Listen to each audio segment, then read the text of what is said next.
17편 1절부터 7절까지 말씀입니다.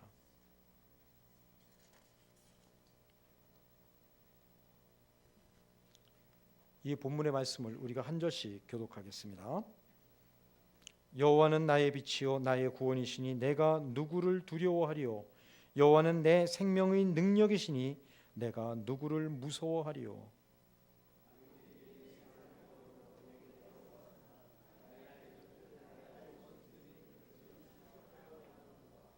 군대가 나를 대적하여 진칠지라도 내 마음이 두렵지 아니하며 전쟁이 일어나 나를 치료할지라도 나는 여전히 태연하리로다.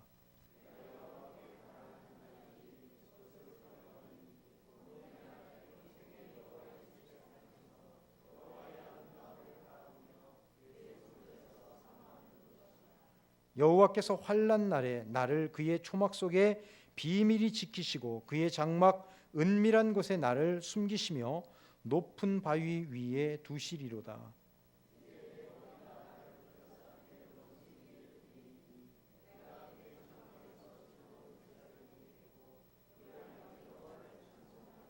7절 다 같이 봅니다. 여호와여 내가 소리내어 부르짖을 때 들으시고 또한 나를 긍휼히 여기사 응답하소서. 아멘.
강도사님하고 김은혜 선생님 앞으로 나오세요. 악보 갖고. 이 자리에 앉아 계신 여러분들 한 분 한 분은 하나님이 너무나 사랑하시는 분들입니다. 그 어떤 것과도 바꿀 수 없는 존귀한 분들이고 하나님이 보배처럼 여기시는 그런 분들입니다.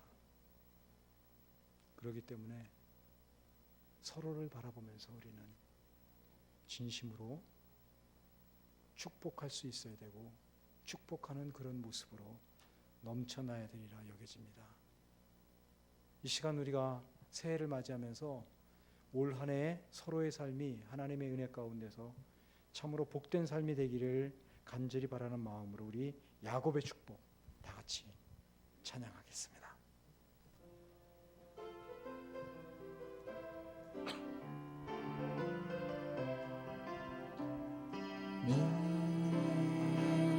담장 너머로 뻗은 나무 가지에 푸른 열매처럼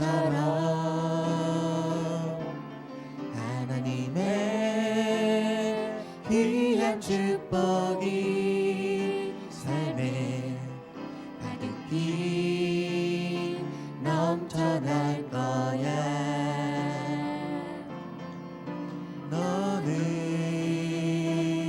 어떤 시련이 와도 능히 이겨낼 강한 발이 있어. 전능하신 하나님께서 너와 언제나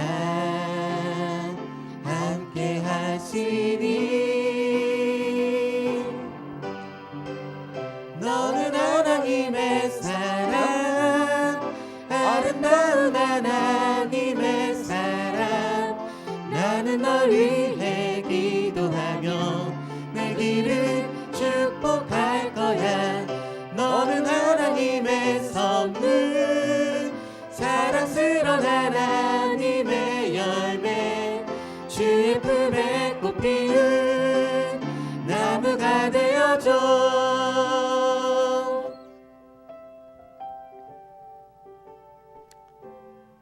우리를 향하신 하나님의 음성을 듣습니다.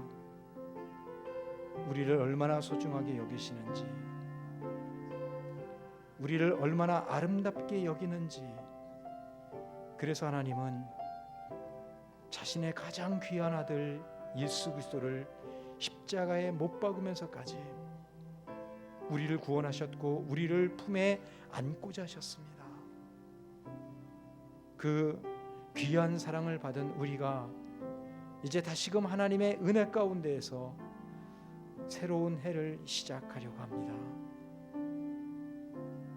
우리의 삶 자체가 하나님의 아름다운 열매로서의 삶이 되어지게 하시고 올 한 해 말로 다 할 수 없는 하나님의 은혜와 사랑에 넘치는 고백을 통하여 하나님의 기쁨이 되는 삶을 살아갈 수 있도록 인도해 주시기를 바라고 합니다. 언제나 힘이 되시고 능력이 되시고 우리의 가장 가까운 곳에서 우리를 붙들고 계신 하나님을 만나고 고백할 수 있게 도와주시며 그 하나님 때문에 아름다운 하나님의 향기로 올 한 해를 멋있게 살아낼 수 있는 우리 모두가 되도록 인도해 주시옵소서. 예수님의 이름으로 기도드렸습니다. 아멘.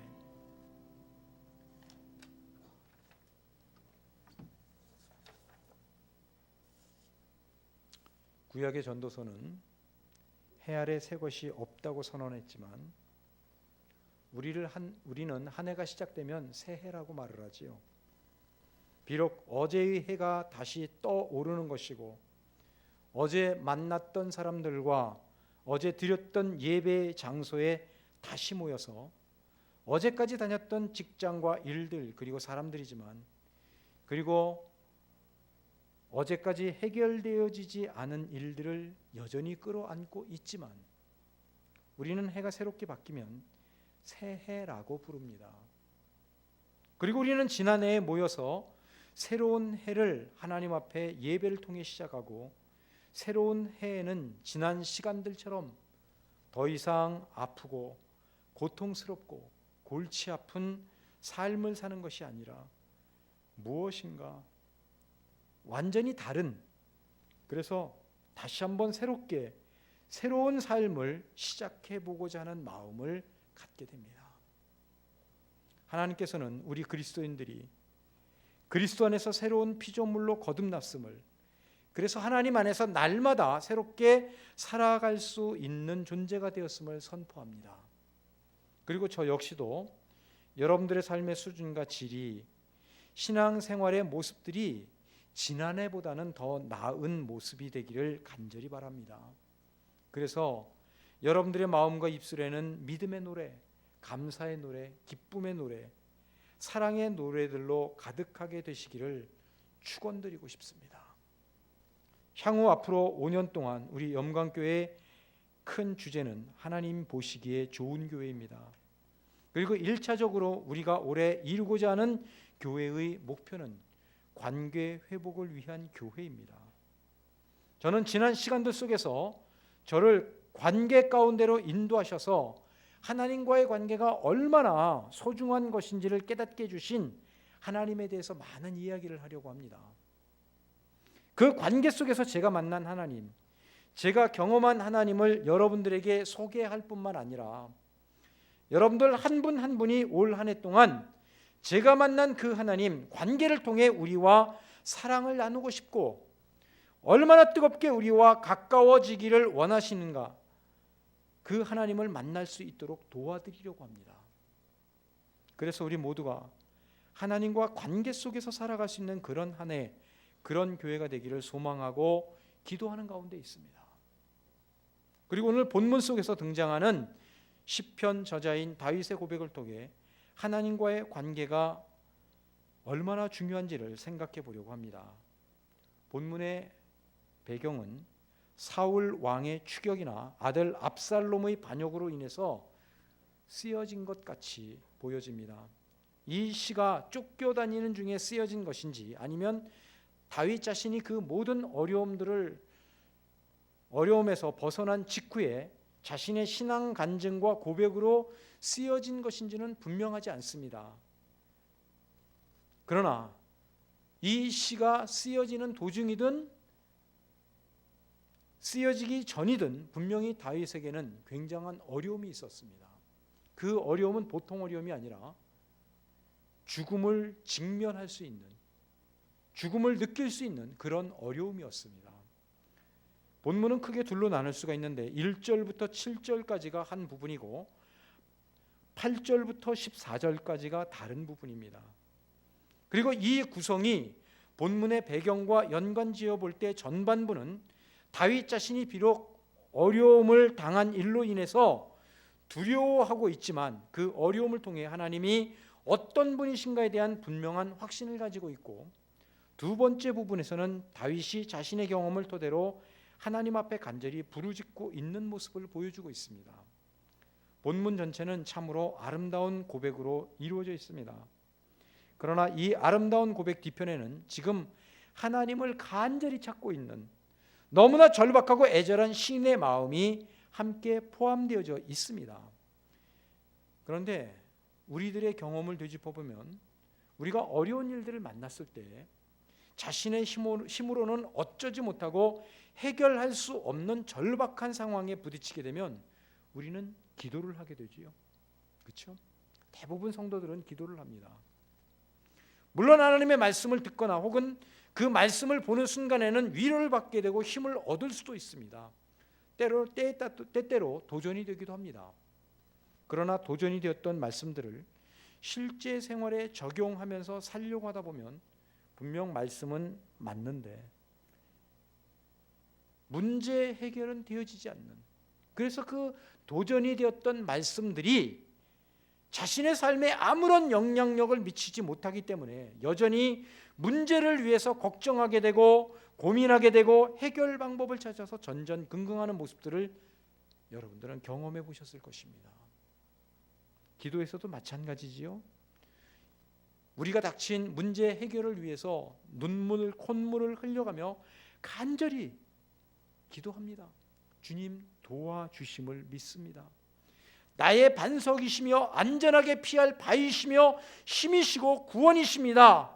이렇게 기도했지만 여전히 문제는 해결되어지지 않고 시간만 자꾸 흐르게 되면 기도하는 우리의 마음은 초조해지고 자신도 모르게 기도했던 내용이나 기도 자체도 신뢰하지 못하고 흐지부지된 채 여전히 불안한 마음, 두려운 마음 속에서 살아왔던 경험들을 여러분들은 떠올리시게 될 것입니다.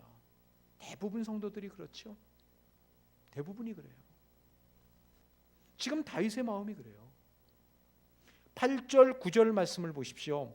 우리가 함께 보진 않았지만 다윗은 지금 하나님의 얼굴을 찾고 있습니다. 왜 얼굴을 찾는 줄 아세요? 그 얼굴을 뵙게 되면 자신의 문제가 해결될 수 있을 것이라는 확신에서입니다. 그리고 여기서 말하는 얼굴은 우리 육신의 얼굴과 같은 그런 얼굴이 아니라 자신이 처해 있는 어떤 곤경들, 어려운 문제를 해결해 주시려고는 하나님의 어떤 의지, 자신이 분명한 확신을 가질 수 있는 내용이나 증거들을 말하는 거지요. 그거를 얼굴이라고 하는 단어로 표현을 한 것입니다. 그 얼굴을 보아야 확신할 수 있을 것 같은데, 그 증거들을 볼 수 있으면 확신을 가질 수 있을 것 같은데, 문제는 점점 심각해져 가지만 하나님은 어떤 응답도 확신도 들려주시지 않기 때문에 다윗은 지금 심히 불안해져 있는 것입니다. 두려움 속에 잠겨 있습니다. 그래서 다윗이 간구합니다. 하나님, 하나님의 얼굴을 내게서 숨기지 말아 주십시오. 하나님의 종인 나를 버리지 말아 주십시오. 나를 떠나지 말아 주십시오. 다윗은 지금 죽음의 위협이라고 하는 절박한 상황을 마음에 떠올리면서 이 기도를 하나님께 드리고 있습니다. 이런 고백을 우리 또한 하나님께 올려드릴 때가 있습니다. 우리가 어려움을 만났을 때지요.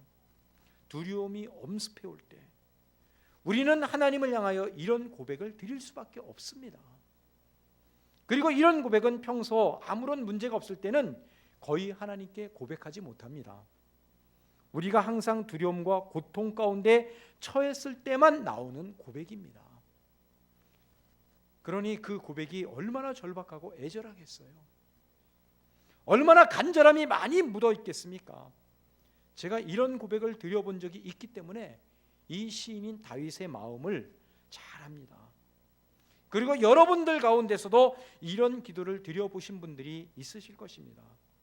그러나 이런 기도를 드렸다 그래서 하나님은 즉각적으로 응답하시는 경우가 거의 없습니다.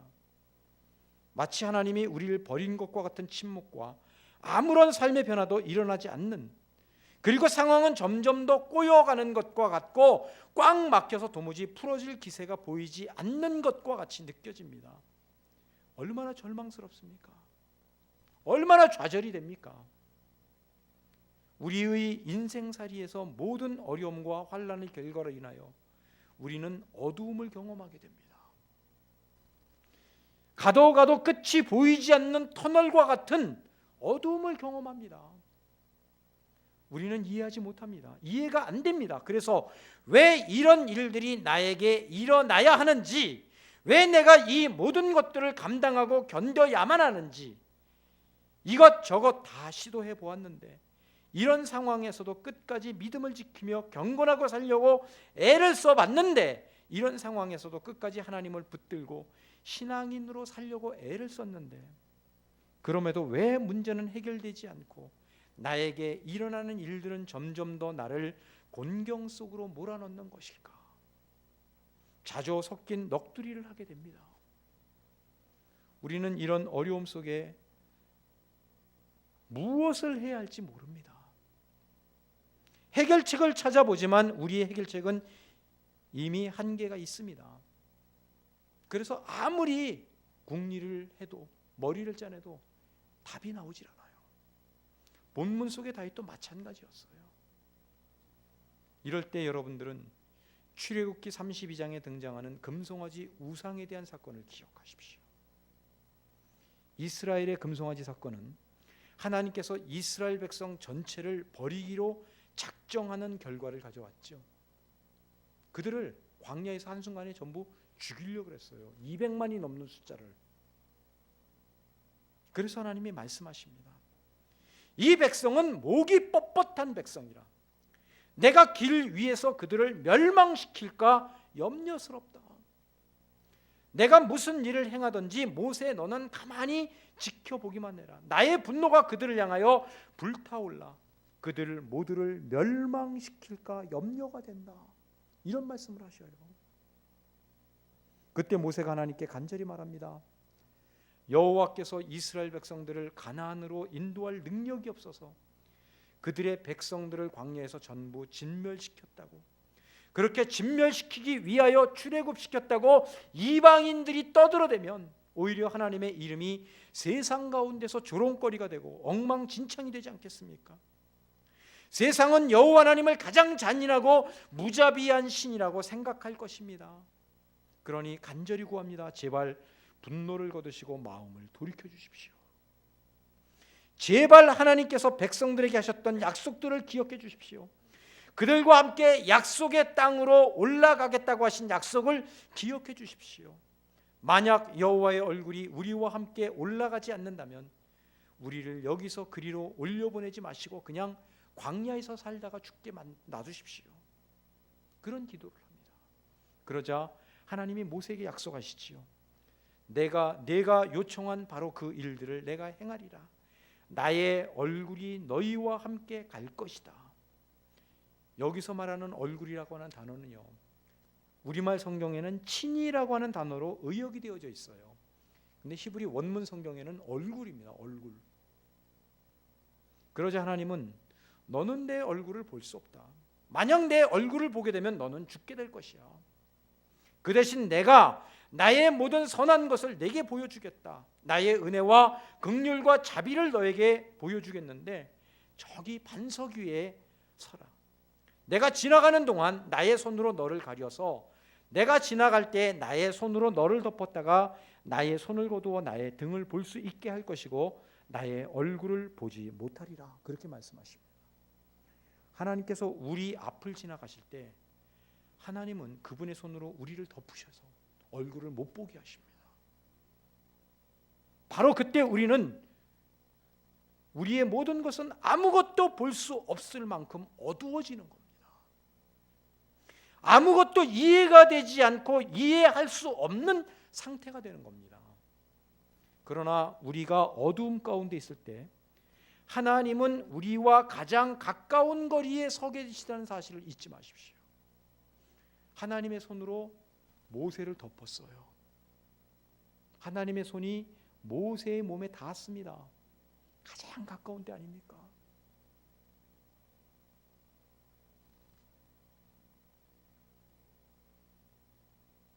우리가 어두움 가운데 있을 때 하나님은 우리와 가장 가까운 거리에 서 계셔요. 우리의 몸을 그분의 손으로 덮고 계시기 때문입니다. 단순히 그분의 손길이 우리의 시야를 가리고 있을 뿐입니다. 그래서 비록 오늘 다윗이 고백하고 있는 것처럼 하나님의 부재, 하나님이 계시지 않는 것처럼 보이는 순간 우리는 그분과 가장 가까운 곳에 있다는 사실을 잊지 마시기 바랍니다. 정말로 우리는 하나님과 가장 가까운 곳에 있는 것입니다. 우리가 하나님의 임재를 함께 하심을 전혀 느끼지 못할 때 실은 우리와 가장 가까운 곳에 하나님이 함께 하시며 우리를 보호하시고 우리를 덮고 계신 시간들입니다. 그때가. 그리고 이제 다윗도 하나님의 손을 붙잡으려고 팔을 내밀게 됩니다. 그래서 이렇게 기도하지요. 11절과 12절 말씀입니다. 평탄한 길로 나를 인도하소서. 내 생명을 대적에게 맡기지 마소서. 그리고 마침내 그의 시편 마지막에서 이런 고백을 합니다. 너는 여호와를 기다릴지어다. 이 히브리서 시편 27편이 원문에는요, 본문 전체에서 하나님을 기다릴지어다, 바라볼지어다라는 고백이 무려 13번이나 반복되어 나옵니다. 다윗은 이 기도를 드리는 고백 속에서 두려움에 떨며 즉각적으로 응답이 이루어지지 않는 현실 속에서 하나님을 만난 거예요. 이 하나님과의 만남이, 이 하나님과의 만남의 관계로 다윗으로 하여금 어두움 속에서 끝까지 하나님을 놓을 줄 몰랐고 하나님께 매달리며 부르짖게 만들었던 것입니다. 그리고 다윗은 다시 자신을 죽이기 위하여 달려드는 위증자들, 악을 토하는 자들의 모습을 보게 됩니다. 그것이 바로 12절 하반절의 내용입니다. 그러나 바로 그 순간 13절에서 다윗은 하나님의 선하심, 곧 환난 날의 초막 속에 비밀이 지키시고 장막 은밀한 곳에 숨기시고 높은 바위 위에 자신을 세움으로 보호하시고 인도하시는 하나님을 떠올리며 경험하게 됩니다. 모세가 그랬던 것처럼 다윗도 가장 깊은 어두움을 느낄 때, 그래서 하나님의 손이 우리를 감싸고 계실 때, 하나님이 계시지 않는 것처럼 느껴질 때, 그때 하나님은 우리와 가장 가까운 곳에 계신 분임을 경험하게 된 것입니다. 다윗의 위기를 한번 생각해 보십시오. 그를 잡고자 했던 사울이 바로 코앞에까지 닥친 적이 있었지요. 다윗이 숨은 동굴까지 사울 왕의 무리들이 찾아왔잖아요. 그때 무더운 날씨 때문에 잠시 쉬어갈 요량으로 이 동굴을 찾았지만 사울의 부하 중 누구 하나라도 자신들의 안전을 위하여 그 동굴의 조금 깊은 곳까지 들어가 살폈다면 같은 동굴에 숨어있던 다윗 일행은 금방 발각이 되어져서 모두 몰살을 당할 수 있었던 순간입니다. 그런데 아무도 이 동굴 안에 다윗이 숨어 있으리라는 생각은 하지 못했습니다. 심지어 다윗을 죽이려고 하는, 그래서 다윗을 그렇게 쫓아다니고 있는 사울 왕조차도 이 상황에서 다윗은 끝까지 하나님과의 관계의 끈을 놓지 않습니다. 사울 왕이 이내 그의 부하들과 잠깐 낮잠을 자게 되었고 바로 그 순간 사울을 죽일 수 있는 절호의 기회를 다윗은 맞이하게 됩니다. 사울 왕에 대한 처단은 하나님께 맡기지요. 이보다 더 좋은 사울을 죽일 기회가 어디 있습니까? 자기를 그토록 죽이기 위해서 쫓아다녔던 사울 아닙니까? 그러나 다윗은 하나님께 그의 생사 여부를 전부 맡겨버립니다. 이는 하나님과의 관계 속에서 자신을 보호하시고 지키신, 그리고 결국 하나님의 방법으로 자신을 인도해 가실 것이라는 하나님의 안목과 마음을 다윗이 품고 있었기 때문입니다. 그것이 하나님과의 관계를 통해 변화가 되고 성숙을 이룬 사람들이 세상을 살아가는 하나님의 방법이에요. 그게. 또 압살롬에게 쫓겼을 때도 생각해 보십시오. 압살롬이 군대를 몰아 즉각적으로 다윗을 향해 진군했다면 다윗과 그를 따르는 사람들은 한순간에 몰살당할 위험에 노출되어 있었습니다. 그리고 그 계략을 아히도벨이 내놨죠. 당장 그렇게 하라고. 그러나 하나님은 위장투항한 다윗의 신하 후세의 계략이 압살롬의 전략과 아히도벨의 계략을 무디게 만드는 도구로 사용하셨습니다. 이때의 상황을 사무엘하 성경은 이렇게 말씀합니다. 압살롬과 온 이스라엘 사람들이 이르되 아렉 사람 후세의 계략은 아히도벨의 계략보다 낫다 하니 이는 여호와께서 압살롬에게 화를 내려 하사 아히도벨의 좋은 계략을 물리치라 명령하셨습니다. 이 모든 일의 배경에 하나님이 간섭하시고 역사하고 계심을 볼 수 있게 하는 장면입니다. 압살롬의 사건은 다윗이 밧세바와의 불륜 사건을 잘못되었다고 꾸짖었던 나단 선지자의 예언의 한 부분입니다. 그러나 나단 선지자의 책망을 들었을 때 다윗은 모든 문무백관이 지켜보는 앞에서 나단 선지자 앞에 납작 엎드려 자신의 잘못을 고백하고 회개하지요. 그는 비록 한순간의 잘못으로 육신의 정욕의 눈이 멀어서 큰 잘못을 범했지만 자신의 모든 죄를 자복함으로써 하나님과의 관계의 끈을 놓지 않았던 것입니다. 자신의 죄가 백일천하에 드러날지라도, 그래서 수치를 당하고 모든 신하들에게 부끄러움을 당할지언정 하나님과의 관계는 끊을 수 없음을 다윗이 자신의 죄를 고백함으로써 보여준 것입니다. 그는 망신을 당할지언정 하나님과의 관계는 끊을 수 없다는 심정으로 죄를 고백한 거예요.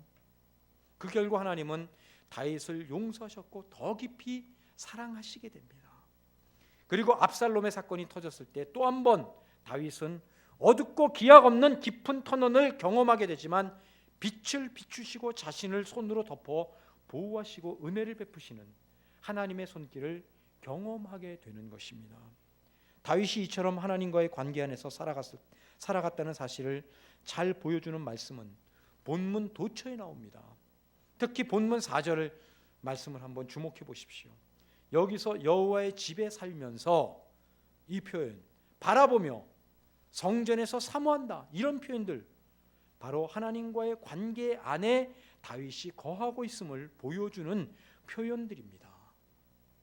비록 그 표현들이 관계라는 단어로 직접 사용하고 있지는 않지만 이 일련의 표현들은 바로 하나님과의 관계를 경험하고 그 관계 안에 있는 사람들만이 고백할 수 있는 표현들입니다. 관계는 우리로 하여금 하나님이 어떤 분이신가를 알아가게끔 인도합니다. 물론 하나님께서 우리의 마음을 다스리시고 우리를 다루어 가시는 모습도 있지만 하나님이 어떤 분이신가를 알아가는 삶은 하나님과의 관계 안에서의 삶입니다. 하나님과의 관계 안에 거하게 되면 자신에게 벌어지는 문제들, 상황들, 어둠이나 환난, 고통, 두려움을 갖게 할 만한 모든 일들이 하나님이 얼마나 자신을 사랑하시는 분인지를 경험하고 고백하는 도구에 지나지 않게 됩니다. 문제나 상황이나 사건을 바라보는 시각이 바뀌게 되는 겁니다. 하나님의 시각을 닮아가게 되고 하나님의 마음을 품게 되기 때문에 그래서 비록 문제 해결이 이루어지지 않을지라도 그 문제를 바라보는 시각 자체가 바뀌기 때문에 어떤 상황 속에서도 기뻐하고 아무리 깊은 터널과 같은 어둠과 두려움 속에서도 감사할 수 있게 되는 것입니다. 하나님과의 자녀라는 관계 속에서 살아가는 사람들에게는 항상 하나님이 비추시는 빛이 있습니다. 물론 하나님과의 깊은 관계 속에 있다 하더라도 생애에 어둠이나 두려움이 없는 것은 아닙니다. 다윗이 처한 절박한 상황들과 이와 유사한 어려움들이 근본적으로 없어지지도 않습니다. 그러나 하나님과의 관계 속에서 살아가는 사람은 가장 깊은 어둠을 느낄 그때가 바로 하나님의 가장 우리와 가까이 계시는 순간이라는 것을 알기 때문에 그 은혜와 긍휼의 손으로 우리를 덮고 계시는 하나님을 만날 수 있게 되는 것입니다. 인생의 고난과 고통이라는 어둠이 닥쳤을 때 이제 그 어둠을 바라보는 시각, 그래서 그 어둠을 통해 하나님이 우리를 얼마나 진심으로 보호하시고 품고 계시고 사랑하고 계신지를 분명하게 볼 수 있는 눈을 가질 수 있게 된다는 것입니다. 그래서 어떤 문제들도 그리스도인들에게 다가온다 할지라도 상관이 없게 되어지는 것이지요. 우리는 다윗이 찾은 것처럼 그 문제들, 상황들, 어두움 속에서 하나님의 빛, 우리를 덮고 계시는 하나님의 손을 느끼고 만날 수 있기 때문입니다. 이것이 하나님과의 진실한 관계 속에서 살아가는 관계의 결과들입니다. 다윗이 본문을 통해 우리에게 말하고 싶었던 부분들은 바로 이런 내용들입니다. 내가 아직 문제를 해결하시고 어둠을 걷어주시며 두려움을 극복하게 해주시는 것을 보지 못하였다 하더라도 나는 믿습니다. 나는 살아있는 자의 땅에서 주님의 선하심을 분명하게 볼 수 있을 것입니다. 하나님께서는 여러분들에게도 동일하게 일하실 것입니다. 그러므로 너무 쉽게 좌절하거나 낙심하지 마십시오. 참을성 없이 급히 서두르며 하나님께서 여러분의 속도에 맞추셔야 한다고 생각하지 마십시오. 주님을 기다리십시오. 무엇보다 주님과의 사랑의 관계 안에서 살아가시고 주님을 앙망하십시오. 바로 이 내용을 이야기하고 싶었던 거예요. 다윗이. 사랑하는 성도 여러분, 해가 새롭게 바뀌었지만 우리들이 안고 있는 문제는 하나도 변한 것이 없고 해결된 것 또한 없지요. 올해도 어쩌면 지난 시간들보다 더 힘들고 어려워질지도 모르겠어요. 저는. 그렇지만 우리 역시 이 어렵고 힘든 시간들, 인생의 가장 침울하고 어둡게 느껴지는 시간이 바로 하나님께서 우리를 그 사랑과 자비와 은혜의 오른손으로 덮고 계실 뿐만 아니라 가장 가까이 계시는 시간들임을 잊지 마시기 바랍니다. 하나님은 우리에게 관계를 원하십니다. 사랑의 관계를 원하십니다. 우리가 하나님과의 사랑의 깊은 관계 안에서 살아가기를 기다리고 계십니다. 무엇보다 하나님과의 관계를 사모하시고 관계를 뜨겁게 이룰 수 있는 일들을 위하여 기도하시는 이 새해 올 한 해가 되시기를 바랍니다. 그래서 2015년도에는 우리들의 삶이 기쁨과 감격과 감사로 가득한 해가 되기를, 하나님과의 사랑의 관계의 풍성함으로 다윗이 오늘 본문에서 고백한 모든 내용들이 바로 우리의 고백이 되는 삶을, 그래서 하나님을 기다리며 바라는 삶을 살아가기를 주님의 이름으로 축원합니다. 기도하겠습니다.